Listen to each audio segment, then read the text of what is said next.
नमस्कार। आशा करता हूँ आप सब खुश होंगे और प्रसन्न होंगे। तो मैं हाजिर हूँ इकिगाई के नए अध्याय के साथ। जैसा कि हम अभी तक देख चुके हैं कि जापानी लोगों के अनुसार हम सबका एक इकिगाई होता है। फ्रेंच लोग इसको रेजन द एत्रे कहते हैं, जिसका तात्पर्य है रीजन ऑफ एग्जिस्टेंस या अस्तित्व का कारण। कुछ लोग अभी भी अपने इकिगाई की खोज में लगे हुए हैं, जो कि उनके अंदर ही विद्यमान है। And some have already found that. हमारा इकिगाई हमारे ही अंदर छिपा है, जिसको खोज पाने के लिए धैर्य की आवश्यकता है। एग्जाम्पल के तौर पर, कुछ अच्छा लगा, हमारा डोपामीन रिलीज हुआ और हमने कंक्लूड कर लिया ये है हमारा इकिगाई। क्षणिक अच्छी लगने वाली चीज जरूरी नहीं कि काफी समय तक अच्छी लगे ही। ओकिनावा के लोगों के अनुसार उनका सवेरे उठना उनके इकिगाई के कारण ही है। वे कुछ भी करें, लेकिन वे रिटायरमेंट में विश्वास नहीं करते। It's an attitude. Having clearly defined ikigai brings satisfaction, happiness and meaning to their lives. यह किताब आपको आपका इकिगाई खोजने में मदद करने वाली है। इन लंबी उम्र तक जीने वाले लोगों का आश्चर्यचकित करने वाला तथ्य ये है कि रिटायर होना अर्थात सेवानिवृत्त होने के बाद भी these peoples are very active. या यूं बोलूं कि वे रिटायर होते ही नहीं हैं। They keep doing what they love to do as long as their health allows. Example के तौर पर हम अपने भारतवर्ष में बात करें, अपने यहाँ जब हम 30s में पहुँचते हैं तो लोग एजिड फील करने लगते हैं मानसिक तौर पर, और जब 60s में पहुँचते पहुँचते जो कि रिटायरमेंट की एज है, तो यह मान भी लेते हैं कि बस अब सारी जिम्मेदारियाँ पूरी, अब सिर्फ विश्राम करेंगे और ईश्वर में ध्यान लगाएंगे। डैन बूटर, एक नेशनल ज्योग्राफिक चैनल के रिपोर्टर जो जापान को काफ़ी अच्छे से जानते हैं, का कहना है कि जापानी लोगों का मानना है कि जीवन में एक उद्देश्य होना चाहिए और उनके जीवन में रिटायरमेंट नाम का शब्द है ही नहीं। कुछ स्टडीज कहते हैं कि सेंस ऑफ कम्युनिटी, एक भावना समुदाय का हिस्सा होने की, और स्पष्ट इकिगाई उतना ही जरूरी है जितना जापानीज हेल्थफुल डाइट, या शायद उससे भी ज्यादा जरूरी होगा। कुछ मेडिकल स्टडीज ओकिनावा के लोगों की या उसी तरह के कुछ ब्लू जोन्स की में कुछ इंटरेस्टिंग फैक्ट्स मिलते हैं। ब्लू जोन्स बोले तो ज्योग्राफिकल रीजन्स जहां के लोग ज्यादा जीते हैं। इंटरेस्टिंग फैक्ट्स कुछ इस तरह से हैं। न केवल ये लोग जीवित ज़्यादा रहते हैं दुनिया की अपेक्षा, अपितु क्रोनिक इलनेस जैसे कि cancer, heart disease, inflammatory disorders भी प्रायः यहाँ पर कम ही पाए जाते हैं। Next interesting fact is they enjoy enviable level of vitality and health. तात्पर्य असामान्य ऊर्जा और शारीरिक शक्ति जो और लोगों के लिए इस उम्र में स्वप्न मात्र ही है। उनके रक्त में फ्री रेडिकल्स जो उम्र दराज बनाते हैं कम पाए गए हैं। फिर इसका कारण उनका चाय पीना हो या फिर उनका पेट के 80% तक भरने तक खाना खाना हो। महिलाओं में मेनोपॉज के मॉडरेट सिम्टम्स पाए जाते हैं और men and women maintains higher level of sexual hormone until much later in life. Dementia, पागलपन के केसेस भी तुलनात्मक रूप से कम पाए जाते हैं। हम सारे तथ्यों पर विस्तार से चर्चा पर आएंगे। रिसर्च क्लियरली बताते हैं कि ओकिनावा के लोगों पर इकिगाई का प्रभाव है।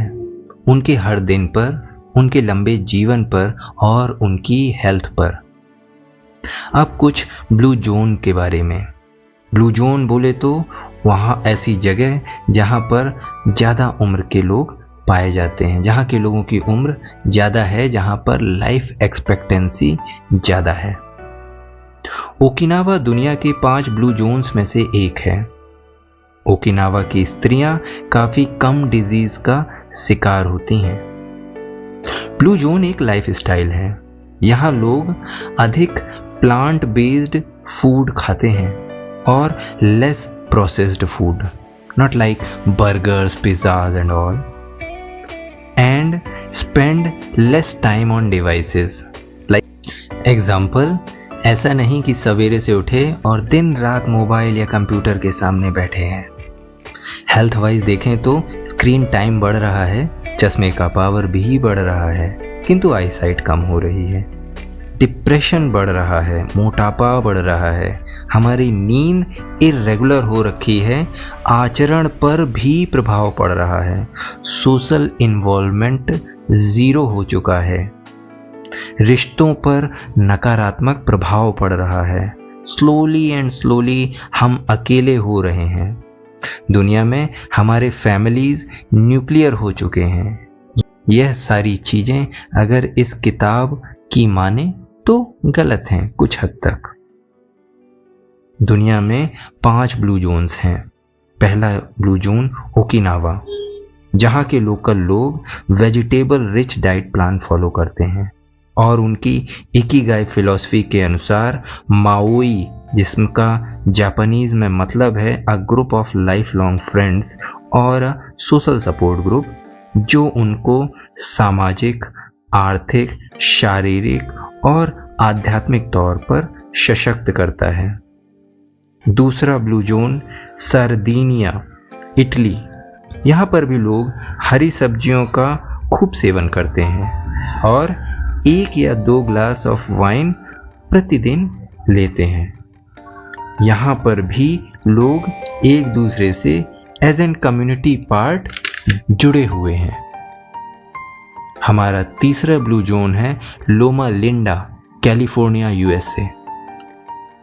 रिसर्चर्स अथवा शोधकर्ताओं ने यहाँ पर सेवेंथ डे एडवेंटिस्ट चर्च के लोगों से मुलाकात की और उन्होंने पाया कि यहाँ पर भी लाइफ एक्सपेक्टेंसी काफ़ी ज़्यादा है।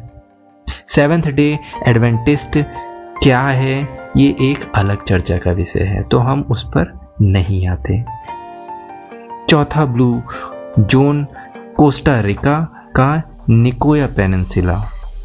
यहाँ के लोकल लोग 90s के बाद भी काफ़ी एक्टिव रहते हैं। जल्दी उठकर खेतों में काम करने में उन्हें कोई परेशानी नहीं है। हमारा 5वां blue zone Ikaria of Greece, जहाँ हर 3 में से एक इंसान 90+ एज का है और इस आइलैंड को आइलैंड ऑफ लॉन्गेटिविटी भी कहते हैं। वे ज़्यादा नहीं खाते लेकिन दिन में 3-4 बार खाते हैं। आगे आने वाले चैप्टर्स में हम कई फैक्टर्स को देखेंगे जो ब्लू जोन्स में रहने वाले लोगों की लंबी उम्र का कारण है। एक नोटिस करने वाली बात यह है कि ऊपर 5 में से 3 आइलैंड हैं। आइलैंड जहां रिसोर्सेज का मिलना भी दुर्लभ है और कम्युनिटी को एक दूसरे का सहयोग करना पड़ता है। कुछ लोगों के लिए दूसरों की सहायता करना उनका इकिगाई हो सकता है, जो कि उनकी लंबी उम्र का कारण भी हो। कुछ वैज्ञानिक जिन्होंने ब्लू जोन्स को पढ़ा है वे मानते हैं कि लंबी उम्र का कारण एक्सरसाइज, जीवन का लक्ष्य प्राप्ति का उद्देश्य और स्ट्रॉन्ग सोशल टाइज, समाज का अभिन्न अंग होना, तात्पर्य ब्रॉड सर्किल ऑफ फ्रेंड्स, अच्छे पारिवारिक संबंध भी है। ये लोग मीट और प्रोसेस्ड फूड कम मात्रा में खाते हैं और मॉडरेटली ही अल्कोहल का सेवन करते हैं। एक्सट्रीम एक्सरसाइज से बचते हैं, गार्डनिंग करते हैं, ड्राइव करने की अपेक्षा वे चलना पसंद करते हैं।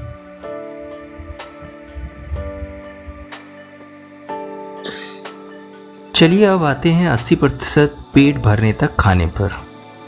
जापान में एक कॉमन सेइंग है, हारा हाचीबू, जो खाने से पहले और खाने के बाद रिपीट किया जाता है, जिसका अर्थ है कि अपने पेट को 80% तक ही भरें।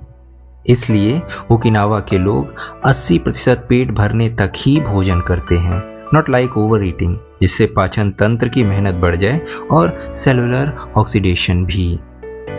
ऑब्वियसली पेट 80% भरा है या नहीं, इसको जानने का कोई पैमाना नहीं है। इस कथन का तात्पर्य है कि हमें जब लगने लगे कि शायद पेट भरने वाला है, तब खाना बंद कर देना चाहिए। अपने भारतवर्ष में अगर एग्जाम्पल को कंसीडर करें, हमारे यहाँ चलन है थोड़ा और खा लो, अरे थोड़ा और। ससुराल में दूल्हे की खातिरदारी देखते ही बनती है। हालांकि वह भी प्रेम दर्शाने का एक माध्यम है, किंतु इस पुस्तक के अनुसार सही नहीं है। स्नैक्स को ही अगर कंसीडर करें तो पता है कि पेट भर चुका है, लेकिन अंदर ये चल रहा है कि क्या थोड़ा सा भी और स्कोप है, क्योंकि जो भी है ये खाने का स्नैक्स है बड़ा डिलीशियस, बड़ा टेस्टी है, ये थोड़ा और खा लेते हैं, अरे देखा जाएगा पेट का क्या ही है, अपना ही है। जिस तरह से खाना परोसा जाता है वह भी गलत है। जापान में एक मील को कई छोटे छोटे प्लेट्स में परोसा जाता है, जिससे वे लोग कम खाते हैं। एक टिपिकल मील 5 प्लेट में सर्व की जाती है, जिसमें 4 प्लेट्स थोड़ी छोटी होती हैं और एक मेन डिश वाली प्लेट थोड़ी बड़ी होती है। देखकर लगता है कि आप बहुत सारा खाने जा रहे हैं। यह भी एक कारण है जापानी लोगों के फिट और स्लिम होने का। न्यूट्रिशनिस्ट बताते हैं कि ओकिनावा के लोग डेली 1800 से 1900 कैलोरी कंज्यूम करते हैं और उनका बीएमआई इंडेक्स 18 से 22 है। तुलनात्मक दृष्टि से यूएसए में लोग 2200 से 3300 कैलोरी कंज्यूम करते हैं और बीएमआई उनका 26 से 27 है। ओकिनावा की डाइट में टोफू, स्वीट पोटैटोज, फिश, हरी सब्जियां हैं। आगे एक चैप्टर जो न्यूट्रिशन पर ही डेडिकेटेड होगा। हम इन हेल्दी और एंटीऑक्सीडेंट रिच फूड्स पर भी चर्चा करेंगे। अब आते हैं उनके सोशल ग्रुप मोआई पर। मोआई यहाँ के लोगों के बीच एक क्लोज बॉन्ड है। मोआई एक इनफॉर्मल ग्रुप है कॉमन इंटरेस्ट के लोगों का, जो एक दूसरे का ध्यान रखते हैं, और शायद यह उनके इकिगाई का हिस्सा भी है।